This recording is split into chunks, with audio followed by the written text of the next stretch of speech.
And a very pleasant good afternoon, everybody. I am Biff Kensington, and you are listening to the Queen City Express podcast. It is Thursday, April 19th, 2018.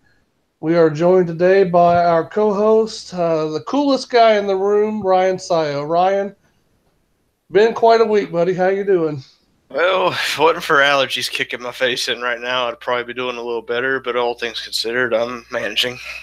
It definitely feels like whenever we come back from a big trip, the week after is just a freaking miserable experience. I know you're dealing with allergies. I had a cold that just wrecked me pretty much all of last week into this week, and no sooner than I start to get my voice back, I start having some stomach troubles, and good lord, it's been an eventful 24 hours, folks. So we're going to do the best we can to bring you the best show possible here today. We got a lot to talk about, too much to miss, really.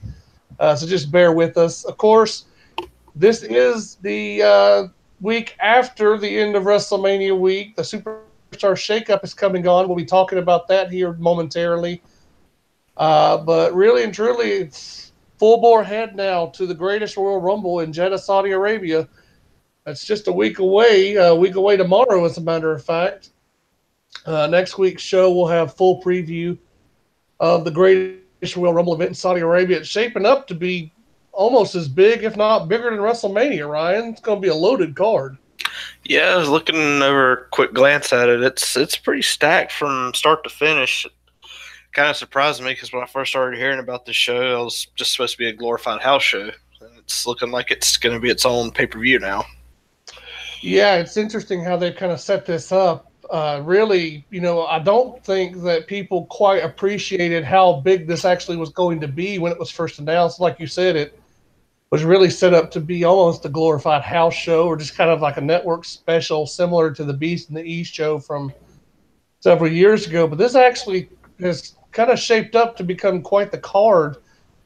Two title matches in addition to the 50-man Rumble match are going to headline this show. We're going to be talking about that here in just a little while. A return match from WrestleMania. Brock Lesnar will be defending the Universal title against Roman Reigns inside a steel cage. I know you have a lot to say about that. Also, it was confirmed this week a rematch from WrestleMania Part 2. It is Shinsuke Nakamura, the true king of Dong Style. He will be challenging WWE Champion AJ Styles. So we'll be getting two rematches of our title matches from New Orleans in Jeddah. And again, that is a week from tomorrow. We'll have full coverage of the Greatest Royal Rumble next week. But really, the talk this week, at least in terms of storylines, pretty much all on the Superstar Shakeup, looking at the shows and how these rosters break down. That's going to be the primary focus of the show. But obviously, we need to start off with some sad news, some quite painful news, actually, for longtime fans. And that is the passing of Bruno Sammartino.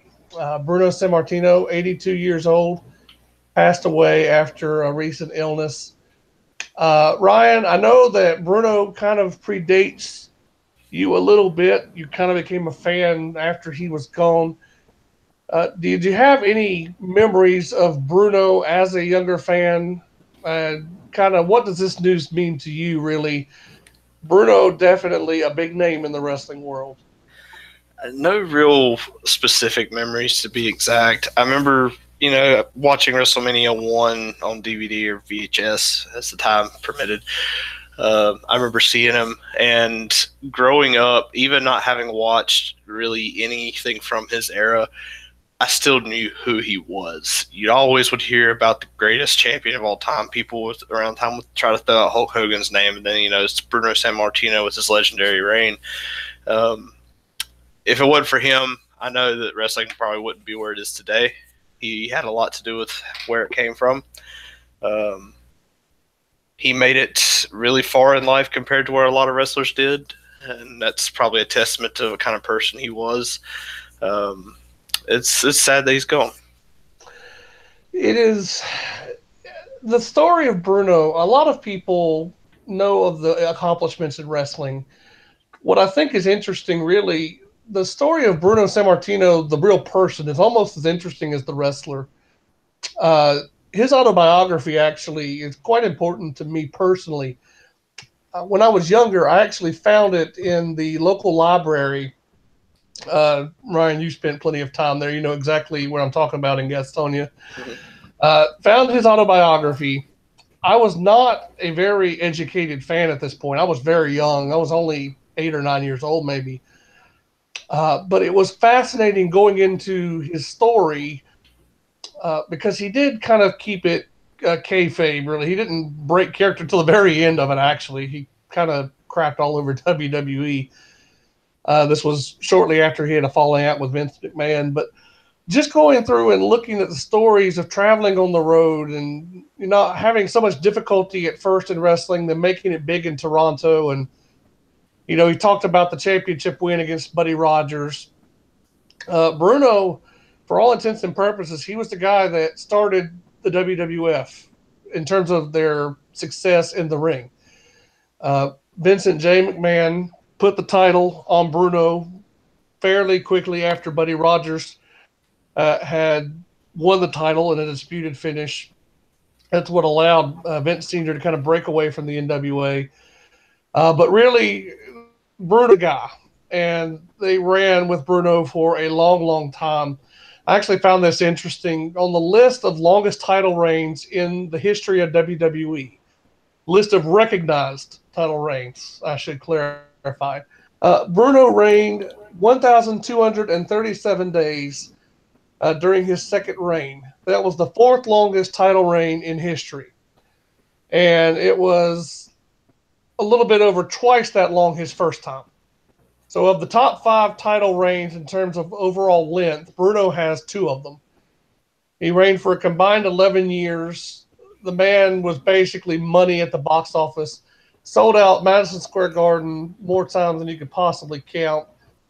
The guy just had an amazing run of success. It's pretty amazing to think about somebody that could main event a company and be the quote-unquote guy, the top face of the company, for over a decade. Bruno basically had 2 decades where he was the undisputed number 1 guy.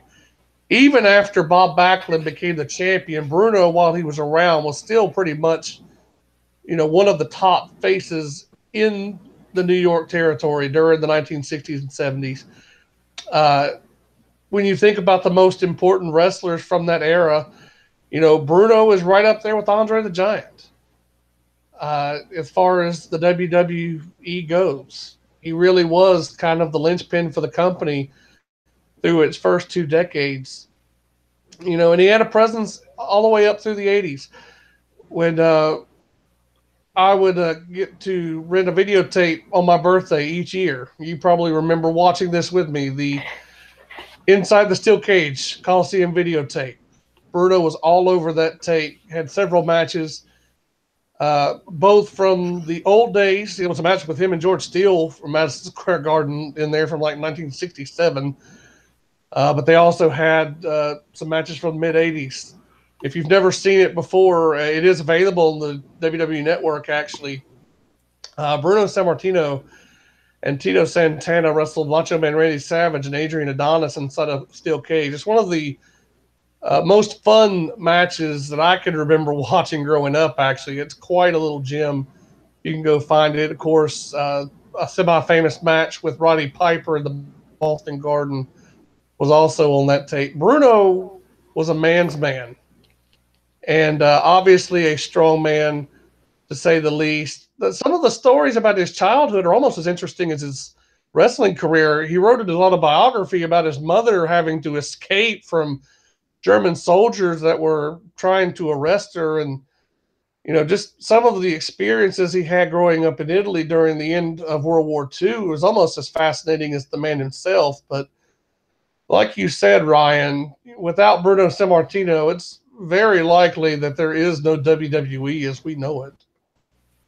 He's very much the foundation of everything that came after him. I mean, you could say, in the 80s and early 90s, you had your Hulk Hogan, and then, moving on from there to Austin and everybody else. But without Sammartino, it wouldn't be there.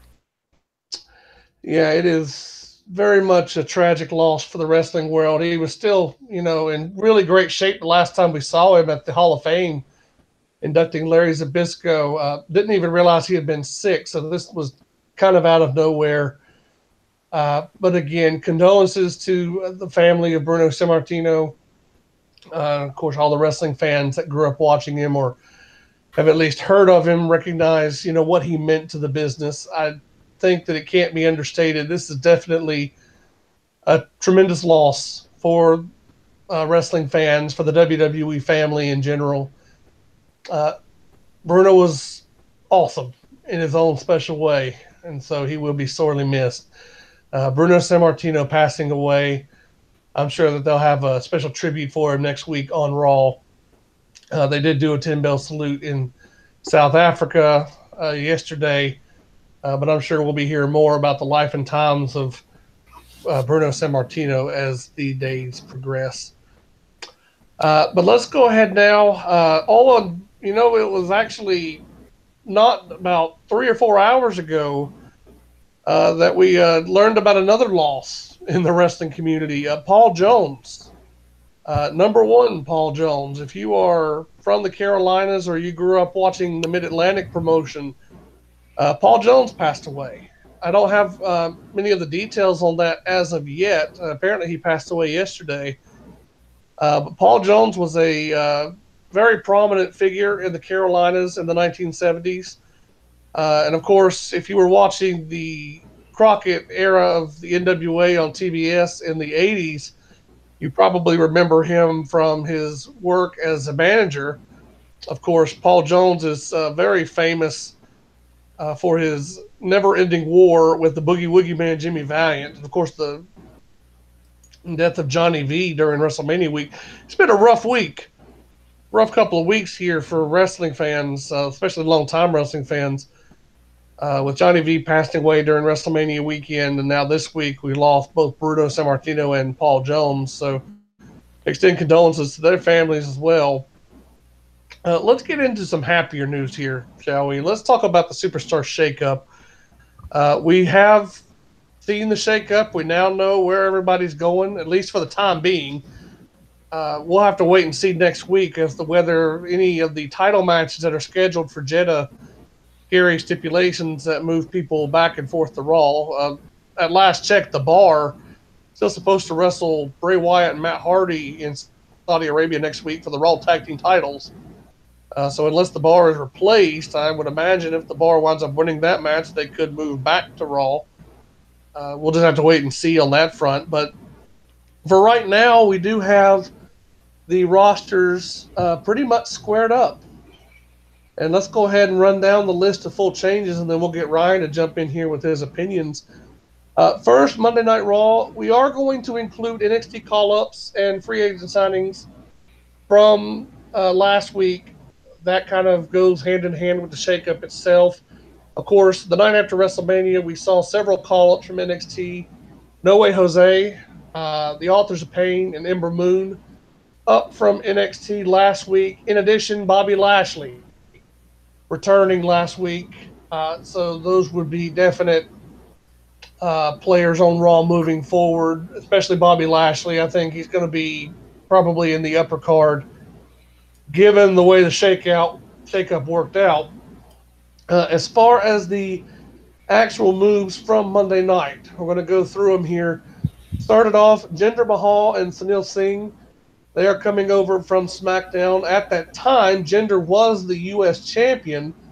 Of course, Jinder is no longer the U.S. champion. Jeff Hardy defeated him for that title, and he wound up taking it back to SmackDown. But U.S. champion Jinder Mahal started off the evening.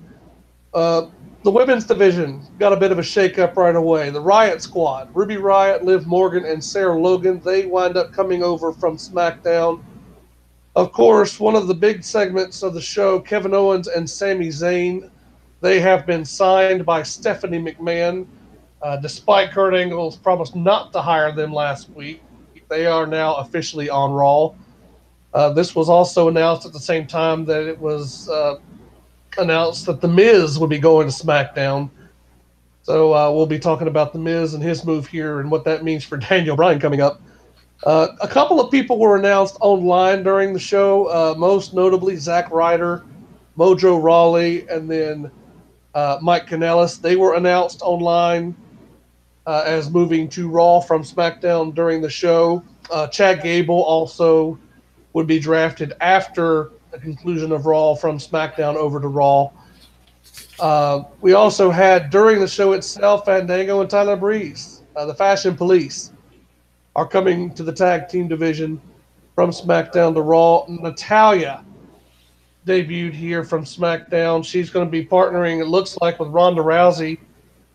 Probably going to have a feud between those two at some point. Natalya, of course, helped train Ronda Rousey, getting her ready for her entrance into WWE.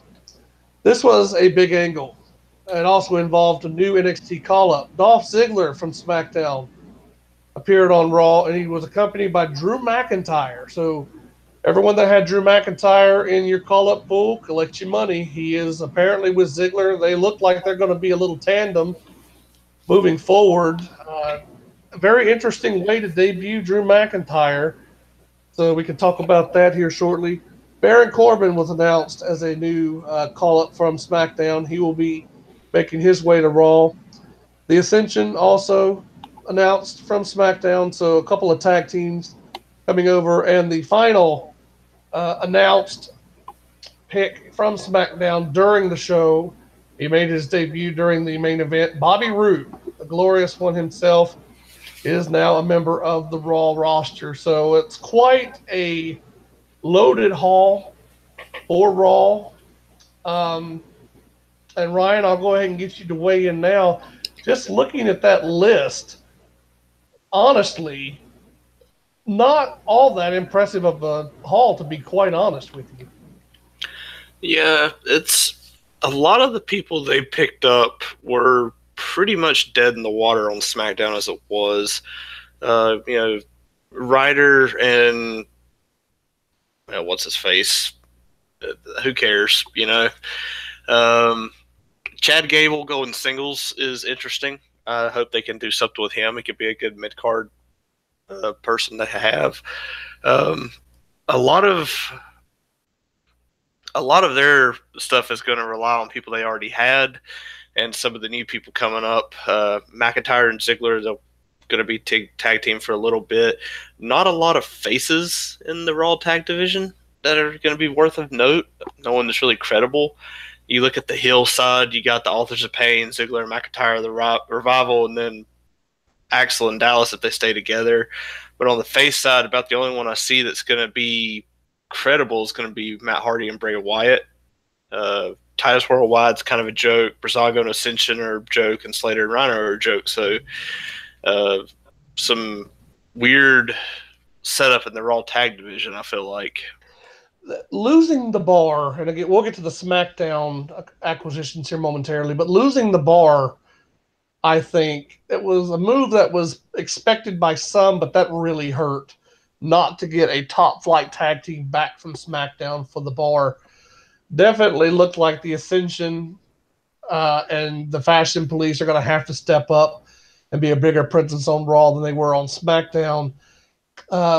Bray Wyatt and Matt Hardy, this obviously will allow them to stay a tag team. Many people were curious as to whether Bray would be joining Sanity. That seemed to be a rumor that was floating around late last week. That apparently will not come to fruition, which is good. Bray and Matt, their tag team, I know it's not everyone's cup of tea, but Bray needed a face turn in the worst way. And it's kind of been a breath of fresh air for him. We'll just have to wait and see. Obviously, it's the Authors of Pain's division moving forward. That's going to be the team they're going to build around. They're the only real powerhouse team there. It'll be them or McIntyre and Ziggler. That's probably the two they're going to focus on. I am really interested to see where they go with that pairing. It was kind of a sigh of disgust when Ziggler came over. It's no offense to Dolph Ziggler, but he's just not exactly the kind of guy that inspires excitement. Well, all of my problems with Ziggler are none of Ziggler's faults. I feel like every time they give him a good angle to work, I always enjoy what he does. I enjoy his matches. I enjoyed his mic work. Especially if you go back to him and The Miz on the SmackDown feud they had. That was top quality stuff. They just always drop the ball when it comes to Dolph Ziggler. And like I said, it's not really his fault. I get the Shawn Michaels Diesel impression from this. You get like the big guy and then the smaller guy. We'll just have to see what they do with, like you said, it could be fun to see what they do. They might end up feuding with each other because Ziggler is forever going to be the NXT gatekeeper. But we'll see what happens. Well, you know, it is fascinating. Dolph Ziggler has an innate ability to generate interest after a point you think that he's just wasted and completely a lost cause. You know, Dolph coming in here with Drew McIntyre, it creates interest. It's not expected. It kind of catches you off guard. So you're interested to see where they're going to take this. Whether or not they are big players in the tag division or whether Drew becomes kind of like a bodyguard type relationship with Ziggler, you know, that's to be determined. But it definitely got people talking. And for Drew McIntyre, of course, returning after injury, he had a very solid run down at NXT. This coming after a very successful turn outside of the company. Of course, he was with WWE several years ago, kind of made a name for himself internationally. Comes back, wins the NXT title, then unfortunately gets hurt, but now he's back and he is promoted to the main roster. So we'll see what kind of plans they have for Drew McIntyre. Just looking here at the people that were called up, obviously Kevin Owens and Sami Zayn, you would expect them to have a big role to play on Raw moving forward. Natalya will probably have a part to play with Ronda Rousey. I know Natalya on her own has been around for quite a while. She's not exactly the most exciting performer, but she'll have a role to play in the women's division. And the women's division for all felt like it was just uninspired with this shakeup. You got a palette swap basically with the Absolution and the Riot Squad, and then they just added Natalya, but they lost Asuka. It's kind of really. They're going to have to lean on Bayley and Sasha Banks, I think, along with Nia Jax. Honestly, I don't really know what the plan is moving forward. Bayley and Sasha, I had banked on them, no pun intended, kind of being kept away from the title picture. I figured that Bayley and Sasha could have their feud, and that would allow Nia to kind of do her own thing with the title. But right now, unless Nia is going to be feuding with the Riot Squad, I don't exactly know what you're going to do with Nia. They'll probably continue Nia and Alexa for a little bit longer. I would think. I doubt they're going to be completely done with that. But yeah, looking at the faces they have in the women's division on Raw, you've got Rousey, Nia Jax, Ember Moon, Bayley, Natalya, and Dana Brooke. If you consider her a face still, she seems to flip-flop every other time I see her. She's almost not worth considering. She's almost become completely a manager, honestly. Yes. There's the two women really in this division that are basically the jobber to the rest of them, and that'll be Dana Brooke and Alicia Fox when she comes back from injury. Really on the face side, you got Bayley and Sasha going at it, and that's great, I think, because they can always perform well together, and it's nice to have feuds that don't revolve around the title. Rousey's not going to be ready for the title yet, so that really on the faces, it's just going to leave you with Jackson and Ember Moon, because Natalya's probably not going to stay a face for very long. No, she's almost certainly earmarked for Ronda Rousey. That's going to be, and that's really not the worst thing for Ronda. Natalya can give her a good match. She can take care of her in the ring. Just kind of helping bring Ronda along, especially with some of the plans that are rumored for her in the weeks and months to come. So, you know, with Raw, you have some depth issues. I'm not sure what they're going to be doing with the title. Natalya and Ronda, that looks like a lock for the summer. Of course, Bayley and Sasha, their feud's going to kick off here at any point, really. And, of course, Nia Jax with the championship. We'll have to see who steps up to challenge her. It could be Ember Moon. I don't like that necessarily. I don't know that Ember is ready for that kind of a role. She really hasn't fleshed out her character yet.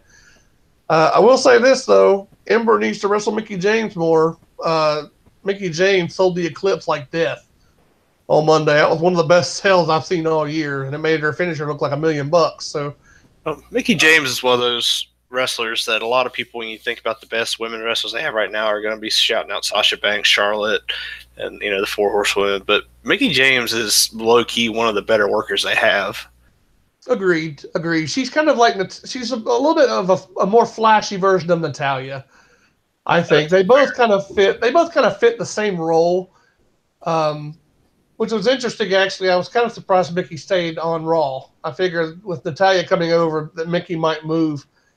But apparently she's going to be staying put. They're both veteran presence on the roster. They're kind of gatekeepers, working with the people that are on their way up. So Mickie made Ember look really good, and that's what Ember needs in light of the problems that she had in NXT with her character work. She needs to get over based on her work rate, make people take notice of her in-ring ability, and more matches like this with Mickie James. That's exactly what the doctor ordered. So,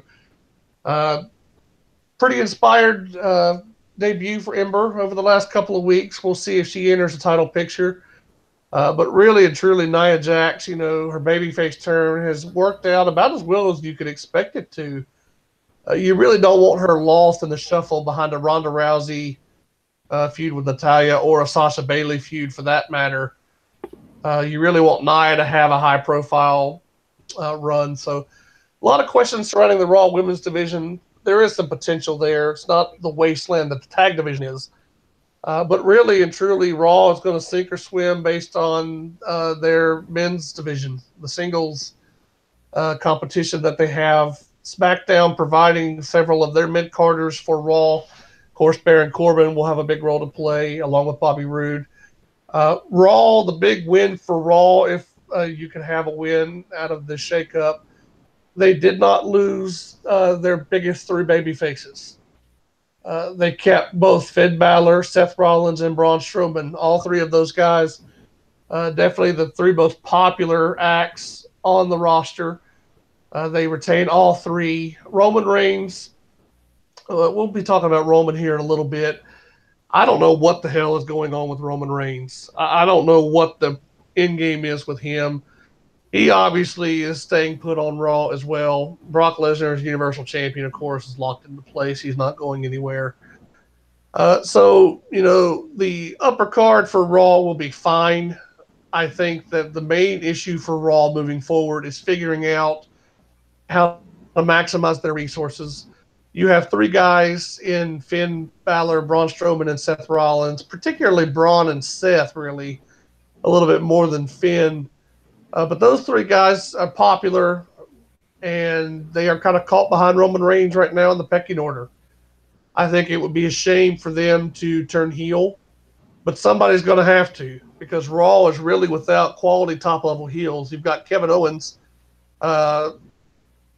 who, say what you will about his run on SmackDown, he could probably fit in the top heel role for a time. But with Samoa Joe leaving, you're pretty much down to Baron Corbin, Jinder Mahal, Kevin Owens, and Brock Lesnar when he's around. It's not exactly an inspired lineup of heels.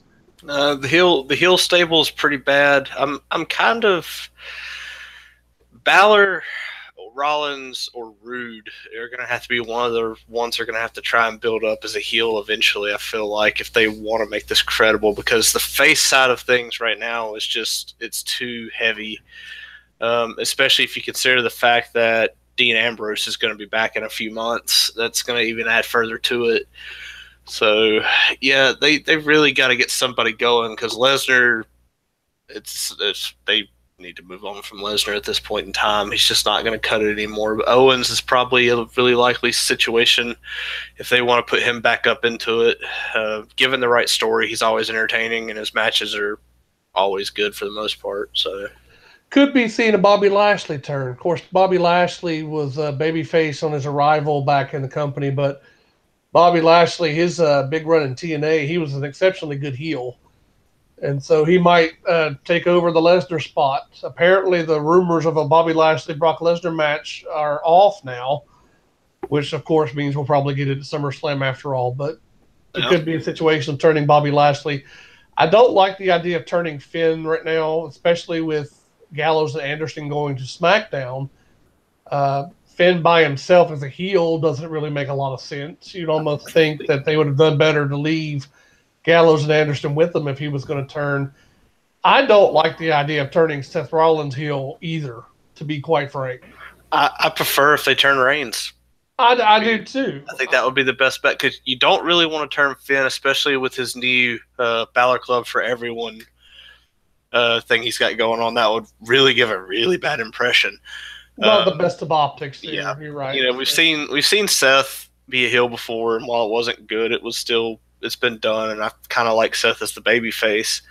And Bobby Roode I think is a good option, but he kind of was dead in the water on SmackDown, so they're going to have to build him up as somebody credible. Well, let me ask you a question on that though. If Bobby Roode turns heel, where is the cap for him? Is he a mid-card heel? Can he be a main event level heel? Because there is a sizable jump from the top of the NXT card to being at the top of the main roster. There's no guarantee Bobby Roode, even with a heel turn, could be a credible top-level heel. As he stands right now, he would be a great. He'd be great in the mid card, like going against Rollins for the Intercontinental title. I think that would fit really well if he was a heel for that. They would really have to build him back up to put him near the top of the card.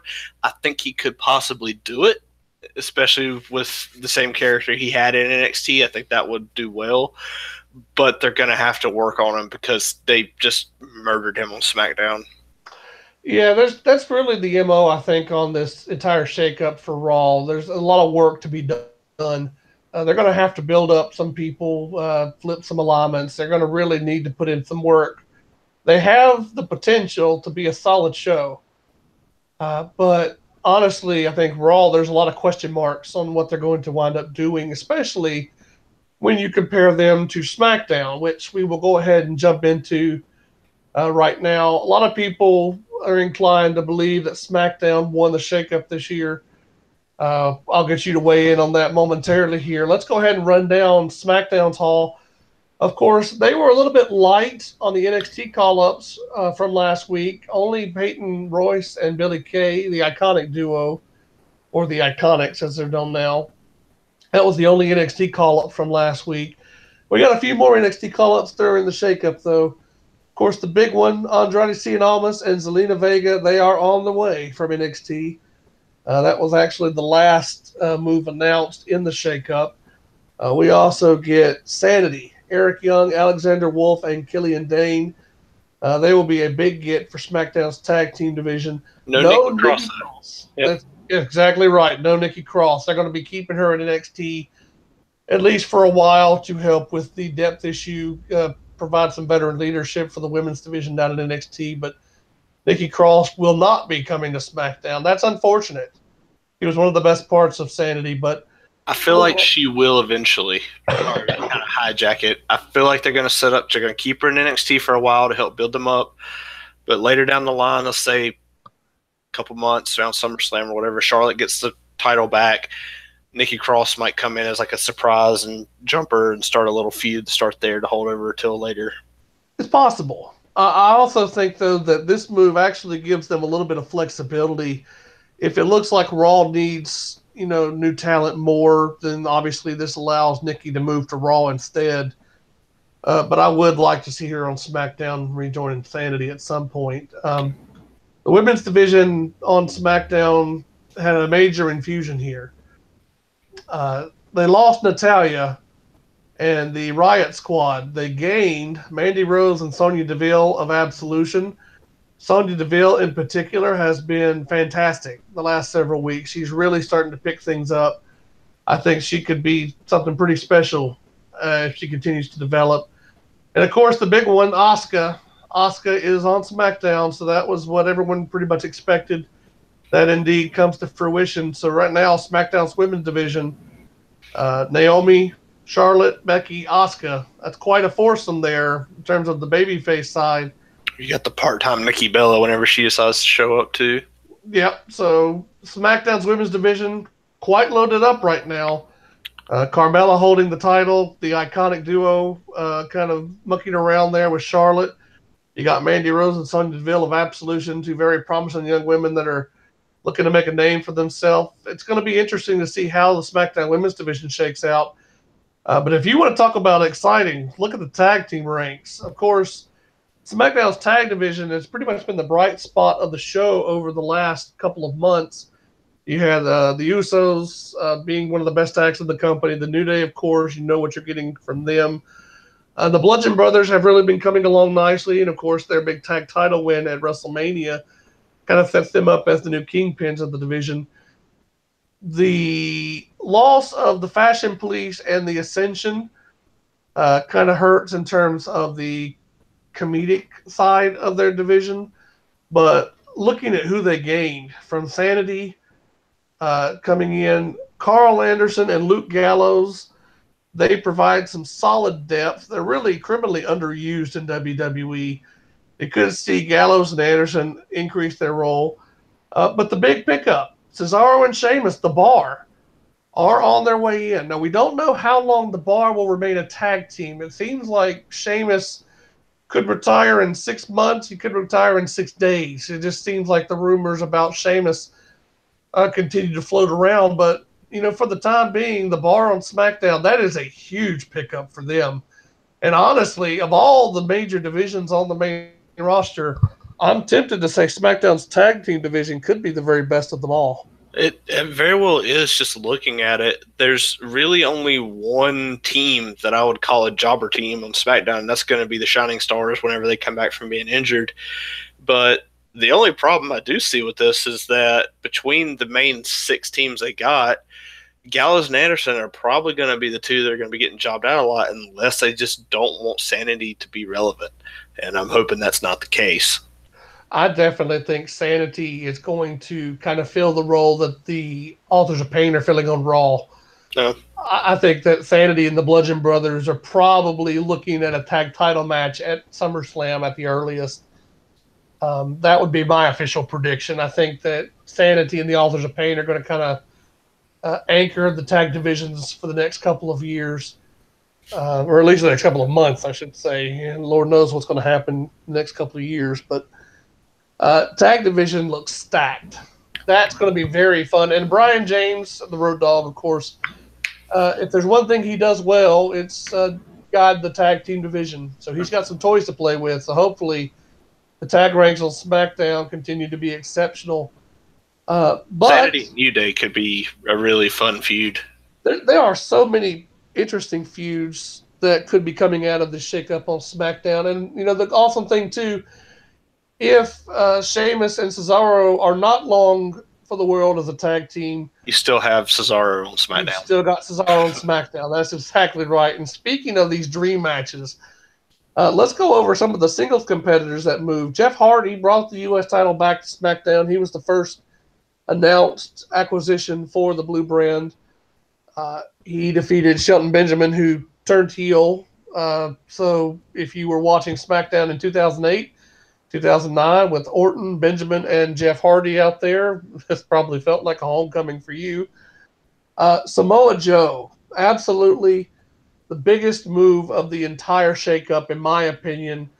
Samoa Joe, absolute fantastic pickup for SmackDown. That is going to be a huge move. He is immediately one of the top players on Tuesday nights. Cut an absolute fire promo. He's got the big match with Roman Reigns at Backlash. He'll be in the Intercontinental title match in Saudi Arabia next week.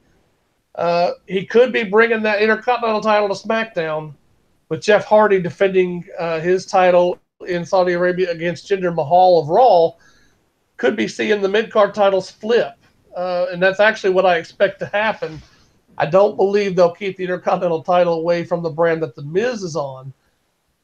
So we'll have to wait and see how that shakes out. The Miz, of course, is another big acquisition. Now, The Miz kind of polarizes people. His in-ring work is okay. It's a lot better than it used to be. But Miz on the mic is just fantastic. And they have a ready-made feud all set with Daniel Bryan and The Miz. That's been building up for 2 years now, even longer if you want to really look at their NXT work together. So with Samoa Joe and The Miz coming, of course, Big Cass also, is on the way in, and Andrade Cien Almas, one of the best wrestlers in the world, absolute fantastic pickup from NXT. You add those guys in with Daniel Bryan, AJ Styles, and Shinsuke Nakamura. SmackDown is fucking loaded with talent. Honestly, SmackDown, in my personal opinion, won the shakeup and won it big. I'm interested to get your take on it. What are you looking forward to the most right now on SmackDown? Oh, Joe being there is great. You got two really good matchups I'd want to see with him and Daniel Bryan and also AJ Styles. I'd never watched TNA growing up, so I've missed a lot of their matches. My biggest problem with SmackDown, and don't get me wrong, I think SmackDown won this by a landslide. They won by subtraction. A lot of the people they cut is just going to help them out. My biggest problem with SmackDown is their division between the main card and the mid card and the low card, upper card, whatever you want to call it. Because on your face side, you got your big ones, and AJ, Daniel Bryan, Randy Orton, Jeff Hardy. Now, Hardy's going to be in the middle of the pack, but he can slide up as need be. But after that, you don't have much. You've got Sin Cara, Ty Dillinger, and R-Truth, and those are just three jobbers of all the jobbers. So your lower card and your mid card's kind of suffering in the face department. On the heel side, they're pretty stacked. With Nakamura and Joe is probably going to be your two main event heels. You're going to have Almas, Miz, Rusev, Cass, and kind of your mid-range, and then Benjamin and English will be your kind of lower card setup. The top of the card for the faces, like I said, it's pretty set with just those three. There's just nothing in the middle for them. I think we could see a swap. I think Randy Orton's going to go heel at some point in the near future, and I think that'll give Rusev a chance to turn. Boy, you talk about like superpowered babyface side. Now, Daniel Bryan, AJ Styles, and Rusev. Imagine those chants. That's with Daniel. Excuse me, with Daniel Bryan and Rusev in the ring together on Tuesday, could have blew a hole inside of New England with the dueling chants, but thankfully that didn't happen. I'm worried for Almas the most. I don't want him to end up getting lost in the shuffle. Right now you've got Nakamura at the top. Joe is pretty much right behind him. You could swap them around as need be. And Almas, I just don't want him to get stuck and kind of flounder. You got the Miz also right there with Almas. They're probably going to be like neck and neck in terms of what they're doing. They're both going to be in that mid-card range, but I just don't want him to be the one that gets left by the wayside. I think Almas and Cesaro are the two wild cards right now. Almas, because he has the potential to be huge. They've been wanting a replacement for Rey Mysterio for years in Latin America. They tried with Del Rio. They tried with Kalisto. Almas, I think, has the best shot at really becoming a true international superstar. One of the best in-ring workers in the world. The tandem with Selena Vega, absolute fantastic work at NXT. You know, Almas has got it all. He's a five-tool player. He can fit any role you need. He has absolutely got the talent to make it work on the main roster. So this is going to be interesting to see what they do with him. Cesaro, if the tag team breaks up with the Bar, if Sheamus has to step away, or if they just go a different direction, they've been fans have been clamoring for a singles push for him for years. And so with the talent they have on SmackDown, it's absolutely going to be fascinating to see how Cesaro works in the long term. Honestly, SmackDown is a work rate heaven. If you like, you know, classic in-ring workers, you are rolling around. You're a pig in shit right now. There's no other way to put it. With AJ Styles, Daniel Bryan, Andrade Cien Almas, you know, three of the best right there. Shinsuke Nakamura, Samoa Joe, Cesaro. Let me ask you this: as somebody that's kind of overlooked, Big Cass, you know, he was red hot with Enzo and Cass. They tried to split him off. He was kind of starting to hit a little bit of a stride, but then he got hurt. He's not bad in the ring. He's pretty good for a guy's size.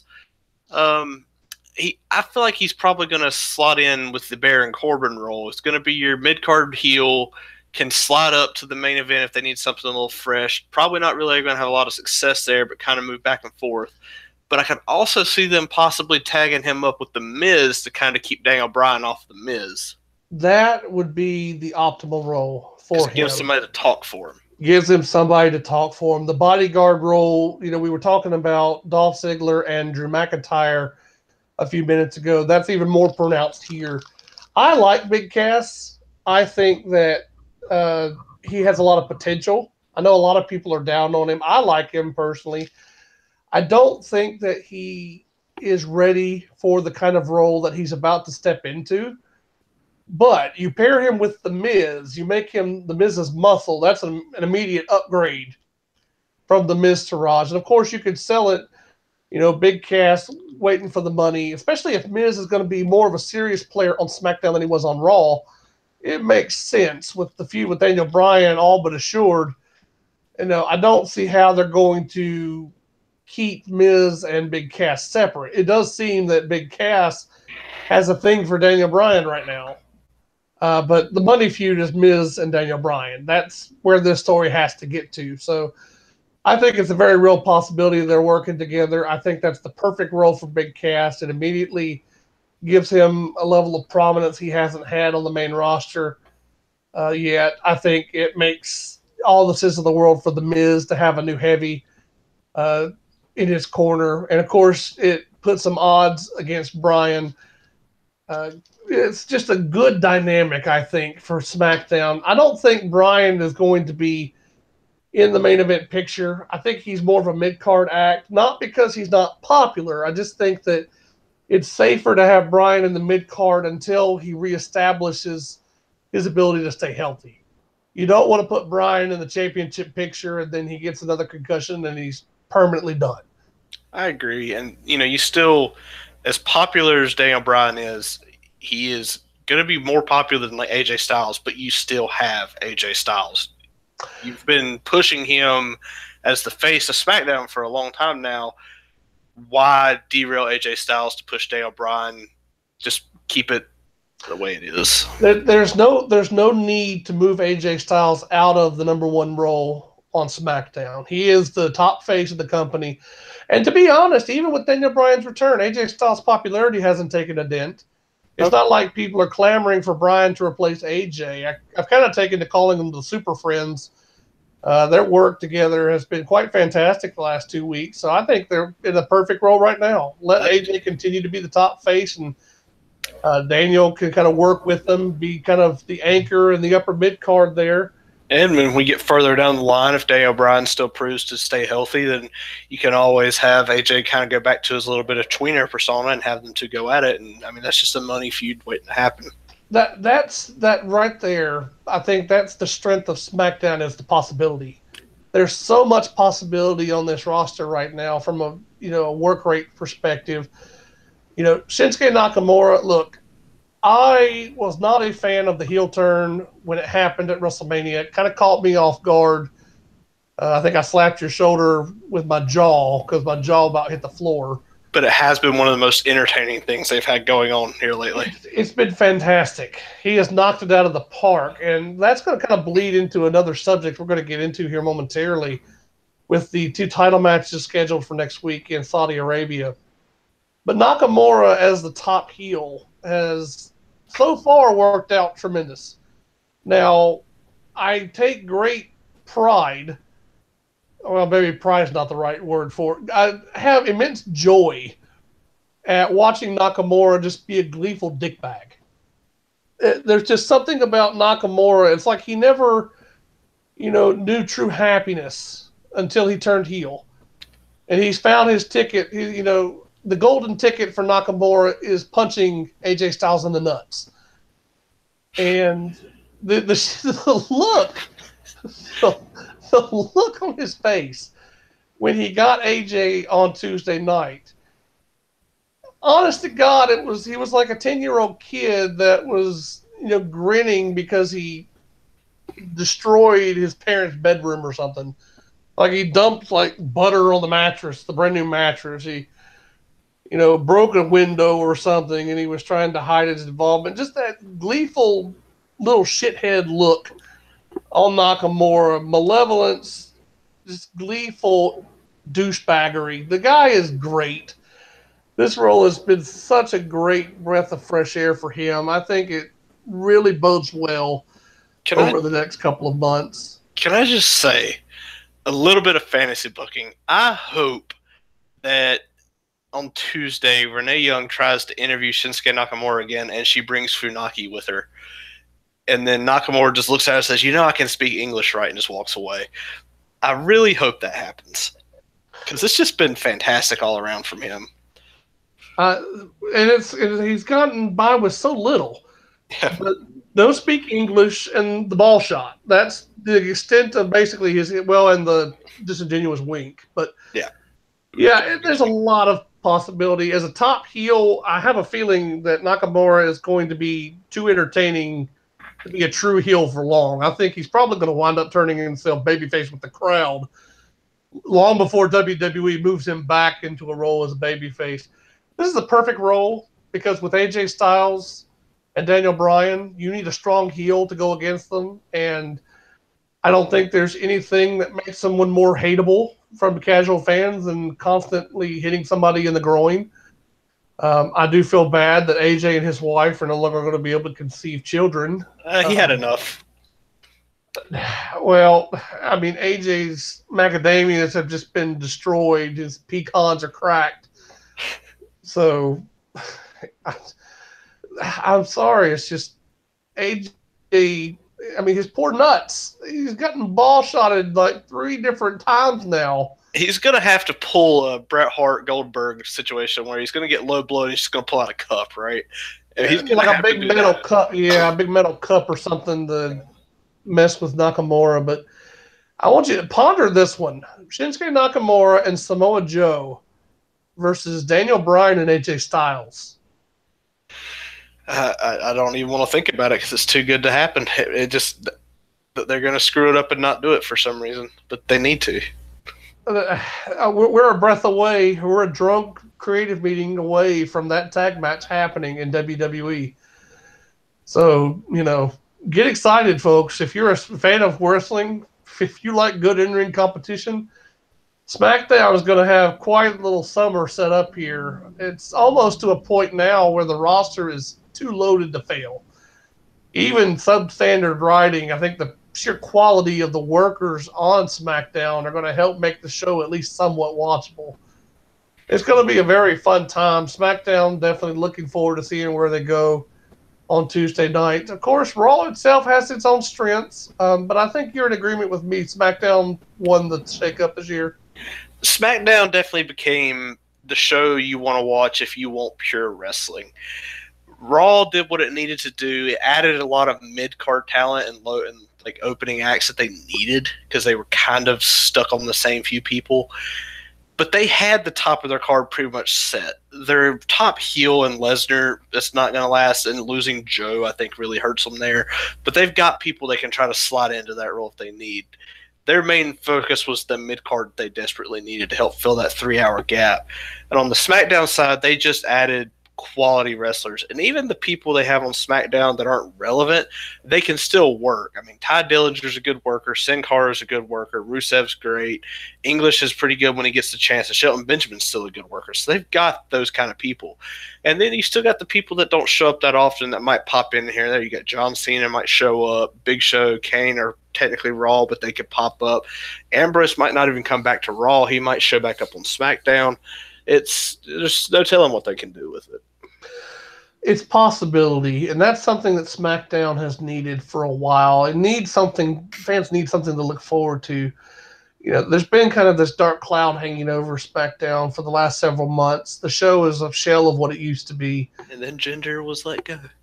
Well, as soon as Jinder Mahal made the jump, it was excitement, honestly. And people know my stance on Jinder. I'm not a fan. I don't have anything personal against the guy. It's just I've never been a fan. I'm not going to be a fan. I'm just not really ready to give him that kind of benefit of the doubt. He would have been better off if they organically pushed him up the card instead of just went from Jobber Deluxe to now he's world champion. But they should have made him a babyface. Yeah, if they had gradually done it, it would have been better for him. That's right. I'm sorry, I didn't mean to cut you off there, but That's absolutely correct. It was too fast, and they had him the wrong alignment. It was too transparent. You could see why they were doing it too. Yeah, and the thing I never understood about Jinder Mahal, they had him be a heel in America with the evil foreigner gimmick, but they had him be a babyface everywhere else, particularly in India. And I'm like, why not just do a pure babyface run? Why split yourself like that? Because in order to present Jinder as a babyface in India, you have to hand wave all of the heel tactics that make him a weak babyface in India. It makes him a cheap heel over here, and he didn't really get over like he wanted him to. But I mean, you really kind of handicapping him from the very start by making him a weak babyface in India. So if you build him up more slowly and you make him a babyface just all around, you give people a reason to try and get behind him as an underdog, because that's what Jinder was going to be. Even though he looked like $1 million, he spent his entire career as a job guy. So there's going to be a natural inclination to treat him like an underdog, despite the $1 million looks. Jinder as an underdog babyface, I think, would have gotten over so much better.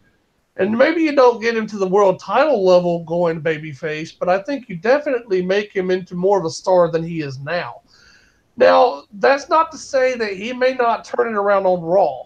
As a mid-card heel, he hasn't really had enough time to establish himself yet. I don't like his in-ring work, so I think there's going to naturally be a handicap against him just from the perspective he's not that good in the ring. And he's going to be facing off against guys like Finn Balor and Seth Rollins, guys that can wrestle circles around him. Well, so that's going to hurt him. They'll carry him to decent matches. He's capable of being brought to a good match. It's just he's not going to cause the good match. But I think the biggest thing that's being overlooked that's a possibility now is that we're going to get that Shield versus three-man band fight that we've always wanted. Yeah, I'm sure that's high up on the list of possibilities for WWE. So it's possible. I mean, it is possible. If nothing else, there could be a segment. Stranger things have happened. Lord knows that's the truth. I mean, just looking at WWE over the last month, and this time a month ago, Daniel Bryan still hadn't been cleared. No. So it's been a strange month. It's been an exciting month. And, of course, now with the shakeup in the rearview mirror, everything's kind of gearing up towards the Greatest Royal Rumble and Backlash. And then once we get past Backlash, we're really now, firmly on the path towards SummerSlam. We'll have Money in the Bank coming up in June, and then all eyes are looking to Brooklyn for the final show in this recent series they've been doing. But we got to get to the Greatest Royal Rumble first. Quickly to wrap up on the shakeup, we know that SmackDown probably came out the better of the two shows out of this shakeup. But let's look at the individual performers. If you had to pick someone that really won the shakeup on an individual level, who's the performer, the wrestler that benefited the most from their move, whether it was to Raw or to SmackDown for you?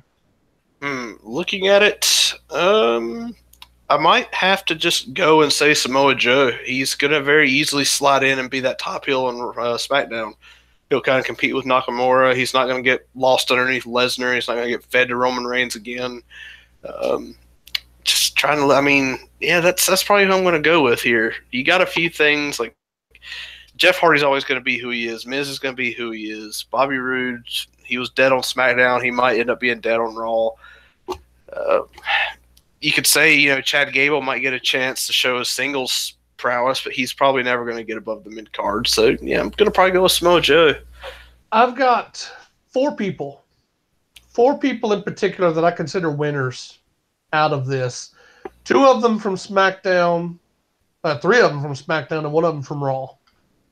The biggest winner, I'm going to co-sign with you. Joe, obviously, is the winner of the shakeup. He is going to be a tremendous pickup for SmackDown. And honestly, with everything going on the side of Raw with the Roman Reigns situation, even though they're wrestling here in a couple of weeks, I think Joe kind of clearing himself from Raw, getting a chance to be a top-level player on SmackDown, that's going to be big for him. I tell you, a couple of people that you may not think of immediately as winners. I do have to change my answer as soon as you're done. Sorry. I've changed my mind. You go ahead and do that, and I'll give you the rest of my winners here. For me, it might be a little bit against the question you asked. I think the biggest winner out of all this is going to be AJ Styles, because he didn't get moved to be put underneath Roman Reigns. He's staying on SmackDown, and they gave him a lot of talent that he can go up against and put on some good matches with. I'm going to say AJ Styles might actually be the winner of this. And I was going that very same place. Yeah. AJ Styles, he benefited huge because now he has a lot of people to work with. The potential for AJ to be the face of SmackDown, he, is undoubtedly going to be the top guy for the blue brand. Daniel Bryan is not going to supplant him, at least not immediately. So AJ, he's not competing with Braun Strowman. He's not competing with Finn Balor, and he's not competing with Seth Rollins. Nope. He's kind of got the run of the mill right now. And with Bryan as his ally, he's got a lot of top-level heels to work with in Joe, Nakamura, Miz coming in, big cast now. Looks like he's going to be a big player. Andrade Cien Almas, he's another probably a winner out of this because he's going to get a chance to shine on SmackDown. AJ, a big winner out of Shakeup along with Joe. And I'll tell you two other people kind of flying under the radar that's going to win out of this. One of them is Natalya. I think Natalya is a big winner simply from the fact that she's going to be working with Ronda Rousey. Yeah, that's going to give her a big high-profile feud. It just depends on how well they can work that out. Yeah, like in terms of, long-term, obviously Natalya, you're not going to build a division around a Natalya, but, just getting a chance to work with Ronda Rousey, it's going to be one of the last big high-profile feuds she probably has in her career. And so you can't help but feel good for her for that. So that's definitely a winner. On the flip side, back on SmackDown, I think Sonya Deville is going to make out to be a huge winner here.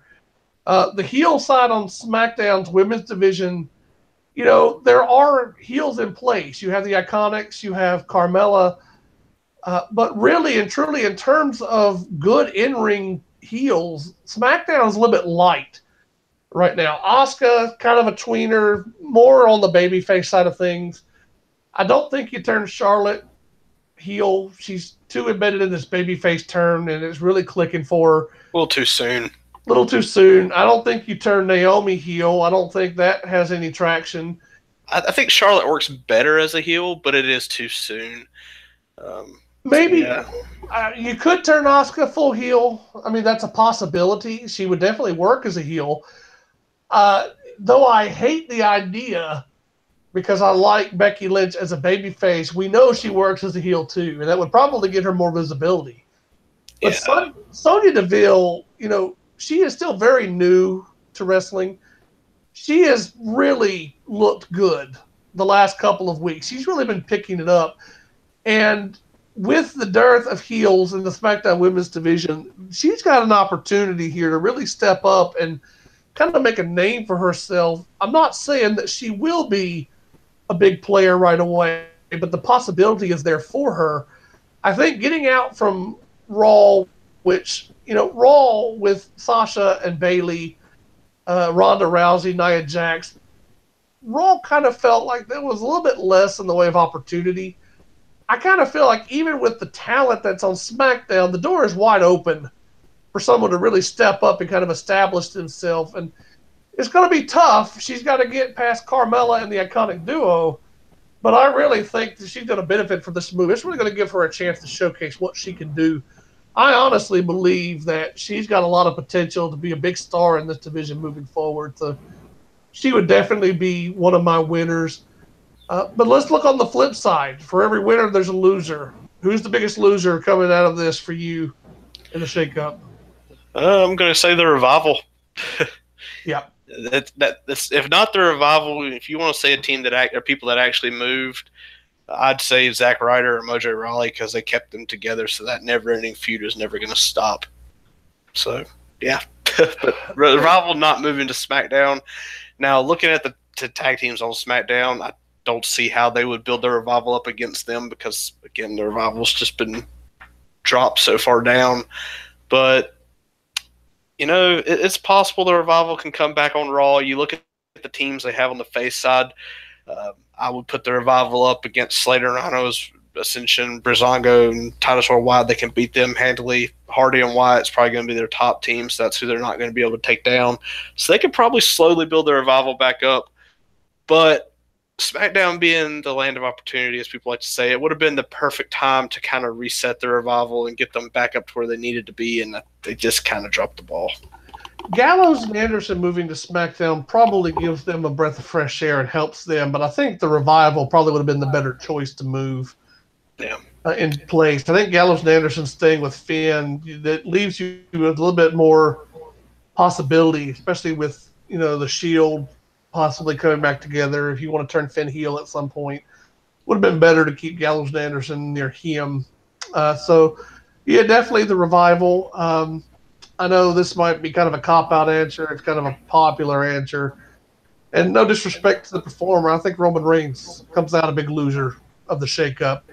For the simple fact that not only does Raw lack depth in the heel ranks right now, but babyface side is just so stacked that he's still competing with so many people that really should be ahead of him in terms of the pecking order on the babyface side. You've got Braun Strowman, super popular with the fans, probably the most over person in the company. I think Rusev Day as a chant is the most popular thing, period. But if we're talking the most organically popular guy right now, I think Braun Strowman has a strong case for that. You've got Seth Rollins, who's really made a name for himself as a babyface over the last few months. He's really come on strong. Finn Balor, he's not quite on the same level, but he's definitely popular, and he has a big fan base that challenges Roman. They kind of fit that same demographic, very attractive, very popular with the women, and very good in-ring performer, carries a lot of credit from his time in New Japan, so he's got more of a hardcore fan base, I would say. It's unfortunate for Roman that he's still kind of mired with those guys right on his heels, making it a lot more difficult for fans to buy into him as the top babyface. Now, if you just look at Roman purely from a perspective, he's neither a face nor a heel. He's just kind of there with the polarizing reaction. I still don't like the fact that they don't have a strong top-level heel for him to feud with. They're going to have to make one, whether it's Bobby Lashley turning or Bobby Roode turning, whether they turn Seth or Finn or Braun, which I think would be a disastrous move personally. But, it just seems like we're going to get some retreads. I can't see any way around them not doing Kevin Owens immediately because he's probably their top heel, short of Brock Lesnar coming back full-time, which is not happening. Yeah, Owens is probably the most likely right away, unless they want to do a little mini feud with Baron Corbin. But odds are it's probably going to be Owens. I still would rather them turn Reigns. I think that would be their best bet. Not that they're ever going to get around to doing it, but if Roman Reigns turns heel from this, then all bets are off. And we're about to talk about Roman Reigns a little bit more here in a second. If he turns heel, Katie barred the door. Now you've got something very interesting going on because he goes from being the loser of this to probably being the winner. He could very well be the winner because it opens up a world of possibility. Roman Reigns versus Seth Rollins, Finn Balor, and Braun Strowman, are infinitely more appeasing than Roman Reigns versus Jinder Mahal and Baron Corbin. No disrespect to Corbin and Mahal. Reigns as a heel opens up so many doors, and now it's a race between Strowman, Balor, and Rollins to see who can take over as your top babyface on Raw. That would be an intriguing move, and it plays right into our next subject of discussion. We're looking ahead now to the Greatest Royal Rumble in Saudi Arabia. We have 2 title matches, 2 big championship rematches from WrestleMania. Brock and Roman for the Universal title, Nakamura and Styles for the WWE Championship. Ryan, I'm going to pose this question to you direct.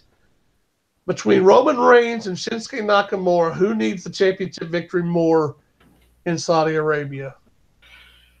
I think as a fan and as you look at each brand separately, Roman Reigns needs to win the title more because Raw really needs to get its title back on TV. That might be a little bit of a cop-out answer. But SmackDown's fine with AJ with the title. Nakamura really could use the win too because they've really done nothing with him until his heel turn. But Roman Reigns, if he doesn't beat Brock Lesnar at the Greatest Royal Rumble, there is no reason you should ever consider him to be the top of your card anymore. He's been beaten down. The WrestleMania beating enough was enough to probably drop him down. But the fact they didn't boggles a lot of minds. But he has to beat Lesnar. If he beats Lesnar, then he can be what he needs to be. If he's going to be the top face, whatever. If he's going to be the top heel, great. But end of the day, Raw needs a title on TV, and that's what they don't have right now. Now, I'm going to play devil's advocate here for a second, and I'm going to propose a scenario to you.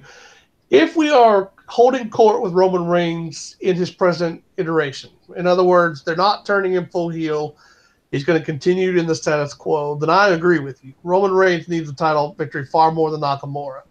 You could probably extend out the Styles-Nakamura feud and have Nakamura win in a couple of weeks at Backlash.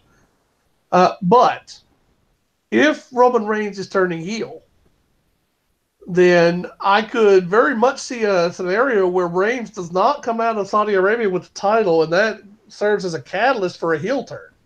Yeah, they might hold off on it until SummerSlam. It's possible. It's similar to the scenario I kind of created for the fan post at Cage Side Seats last week. You know, Roman Reigns, he needs some sort of catalyst to turn heel if, in fact, he is going to turn heel.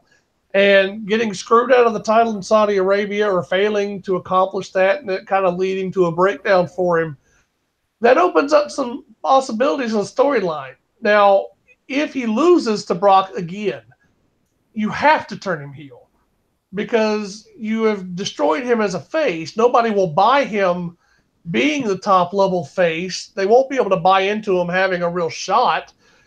And so you would almost have to turn him heel just to salvage him at that point. Now, can he still turn heel winning the title? Yes. Is he going to turn heel? There's no guarantee of that. After 4 years, I've learned that Vince is going to do what Vince is going to do. But, you know, in terms of who could benefit the most from a championship, winning the title at this point for Roman Reigns, it doesn't do as much as it would have had he just won it in New Orleans. And we can even debate, you know, whether it would have done a lot for him then, because obviously the fans have not bought into the desire to make Roman their top babyface. It's just not going to happen. So would the title win have mattered in the long run from New Orleans? We'll never know.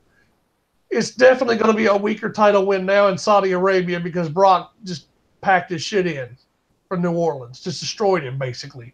Took 80% of the match, if not more, at WrestleMania. So Roman, you know, whatever Roman gets out of this title win, I don't think is anywhere near as important as having it on Raw every week would be for the show itself.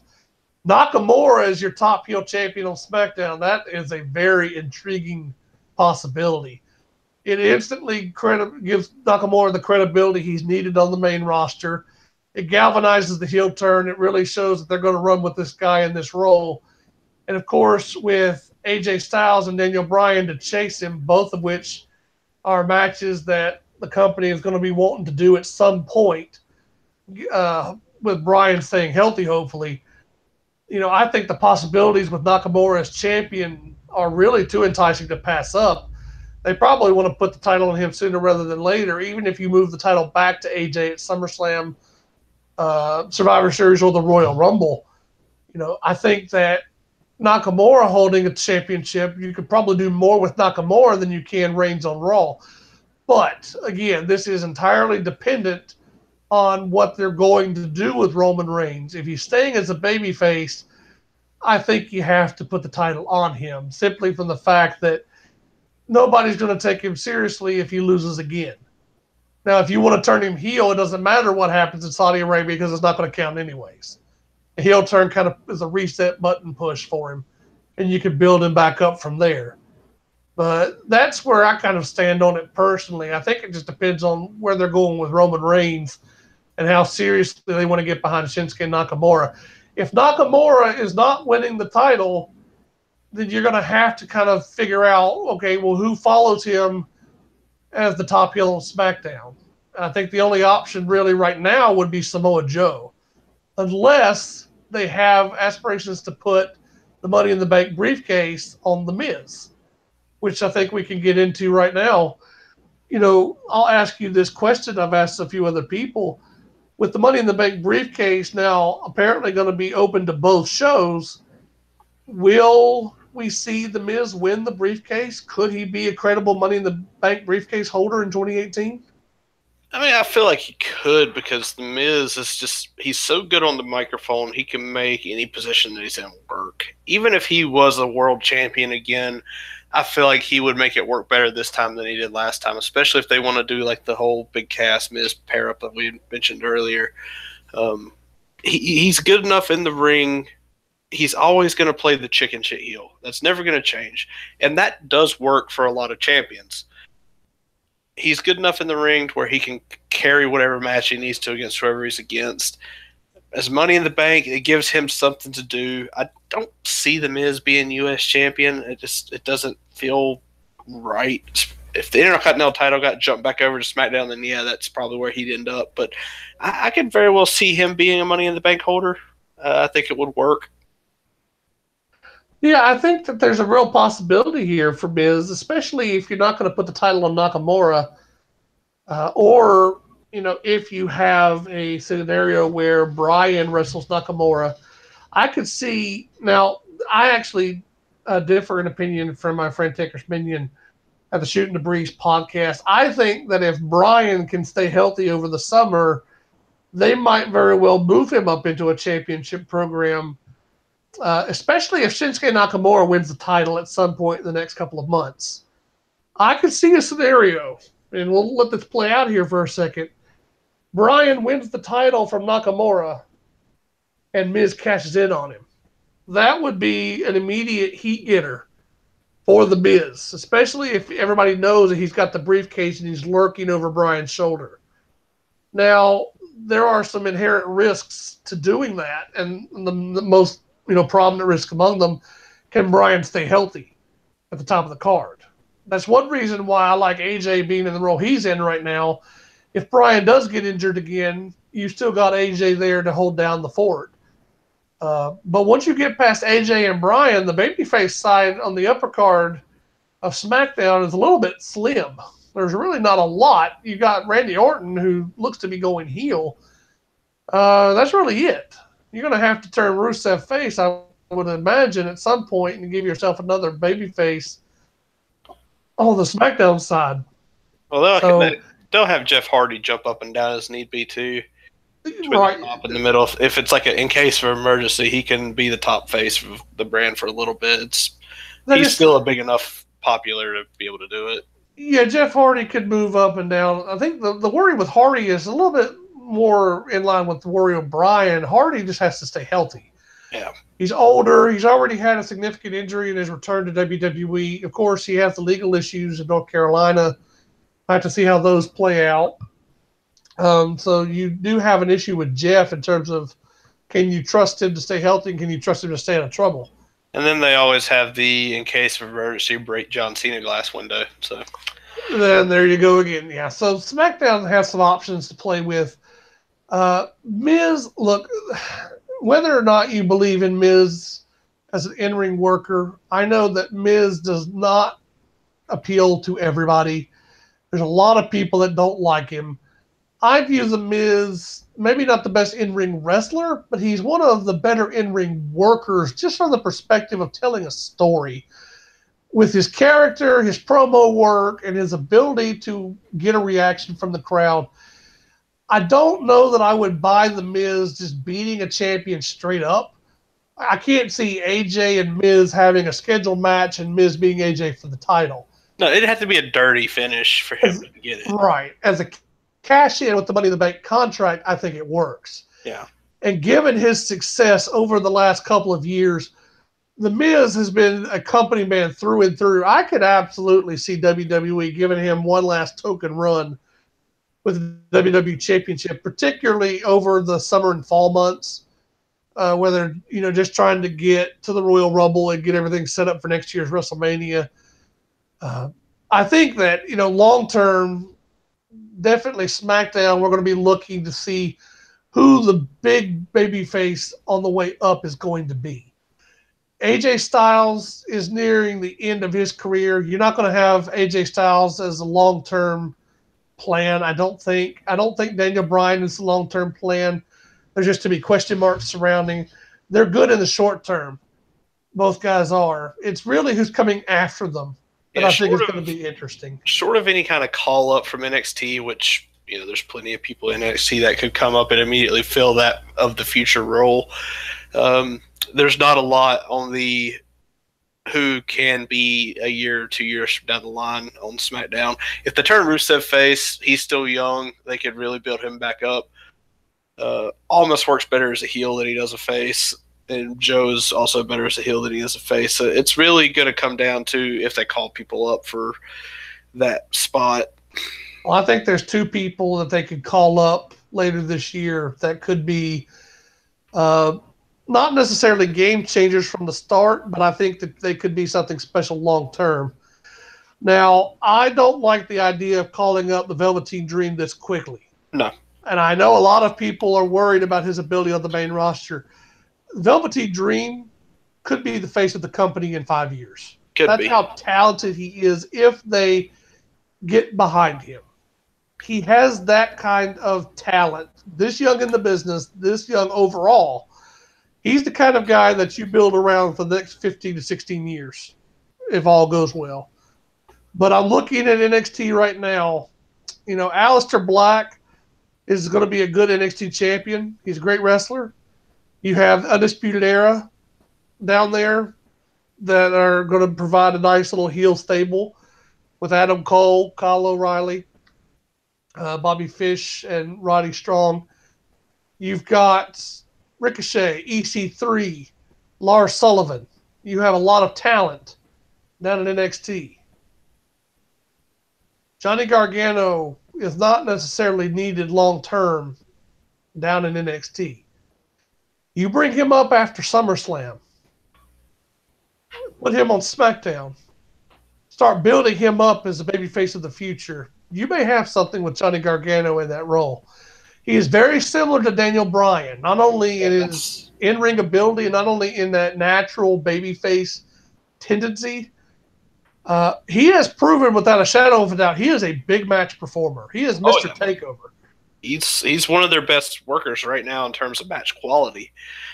A lot of people say, Daniel Bryan, AJ Styles, Johnny Gargano is right up there with them. And on the same side of the coin, Tommaso Ciampa is right up there with them. The only problem I'd have with Gargano going to SmackDown is he's very much just Daniel Bryan light at the moment in terms of popularity when it comes to what the main roster fans will probably see. So if they want to use a reason to ship Daniel Bryan to Raw, that would be a good replacement for Daniel Bryan on SmackDown. You either need Daniel Bryan to Raw or you need Gargano and Bryan working together. Yeah, that would be in a tag team division that's already stacked. That would be a fantastic tag team to see. Holy shit, The Bar versus Johnny Gargano and Daniel Bryan. I mean, you look at any of the tag teams in there, pretty much you could say Usos versus Johnny Gargano and Daniel Bryan, or New Day versus them. I mean, even Gallows and Anderson could probably put on a good match with them. That's just the kind of workers they are. But it would be some dream matchups in the tag division if that was to happen. There's a lot of talent that could be big players. I mean, we could be looking at Ricochet. If Johnny Gargano does stay down for a little while longer, maybe the Ricochet gets a quick call up. Especially I feel like he would be more destined to 205, though. I just think that's a waste. And that's no disrespect to 205 Live. It's the same reason I don't like Johnny Gargano going to 205 Live. They haven't proven that 205 Live is a gateway to bigger success yet. If I see Cedric Alexander tearing it up on Raw, 8 months from now, I'll reassess. But right now, 205 Live seems to be a dead end. They really need to integrate 205 Live into the main roster more. Not have your cruiserweights come in and fight on the main roster, but have them be relevant. Have them come in and fight the regular guys. And then on 205 Live, it's just your showcase of cruiserweight versus cruiserweight. But let them just be regular members of the roster any other day of the week. Yeah, I agree. I think that it's a disservice to the cruiserweights to kind of shut them off on their own show like they have without integrating them better into the roster. So That's a big reason why Ricochet, Johnny Gargano, Tommaso Ciampa, I don't want them on 205 Live, simply from the perspective they could offer so much more, I think. They could do so much more. And that's not saying that they would not tear the house down on that show with all the people they have on that show as it is, but they could be the future of the company if they let them. Agreed, absolutely. There's a lot of potential, and I think that's what makes this so exciting right now as a wrestling fan. There is so much potential throughout the world of professional wrestling right now. You have a very interesting summer coming up with New Japan. They'll be coming to the U.S. in July. We'll be getting set up for the G1 here in a couple of months. So it's going to be interesting to see where New Japan goes with their title picture. You have Okada, who is breaking all sorts of records right now.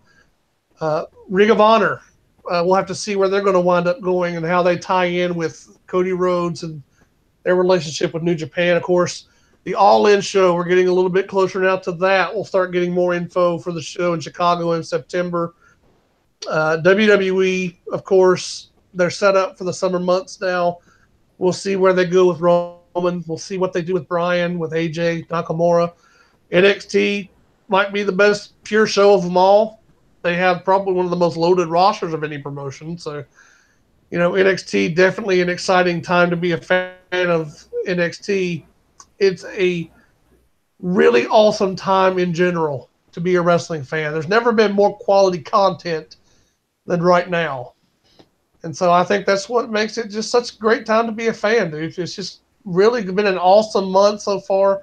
WrestleMania week was a tremendous amount of fun. The shakeup was exciting. It really did shake things up, especially for SmackDown. Now we see where they go from here. It's a good time to be a fan. And the future is bright, and hopefully they can not let us down again. And on that dour note, I think that's going to wrap it up for this week. Thank you there, Ryan. You're welcome. That's what I'm here for. Yeah, no kidding. Let's go ahead and get some few plugs. We got some friends of the show that need a little bit of love here. Of course, the granddaddy of them all, the best podcast out there, in my personal opinion, Shooting Debris with Taker's Minion, Doc Senju, and friends, 11 a.m. Eastern, Saturday mornings. They'll be back on here coming up Saturday with a brand new episode. Of course, we got Two Guys, One Sport live. They air 9 p.m. Eastern on Thursday evening. So just a couple hours from now, Two Guys, One Sport will be coming at you. Of course, my good buddy Full Metal Matt and the Ruthless Aggression podcast. That drops Friday nights at 8 p.m. Eastern. Live streaming on YouTube. I believe they're looking at Tough Enough this week. Tough Enough 3 to be exact. And of course, Queen City Express's Last Call. I fly solo Saturday nights at midnight. We got one more week in the WrestleMania Trivia Challenge. I've been giving some trivia questions out. Got some nice prizes that are waiting for our giveaway. So be sure to tune in for the last trivia contest entry period this Saturday night. Of course, that drops at midnight.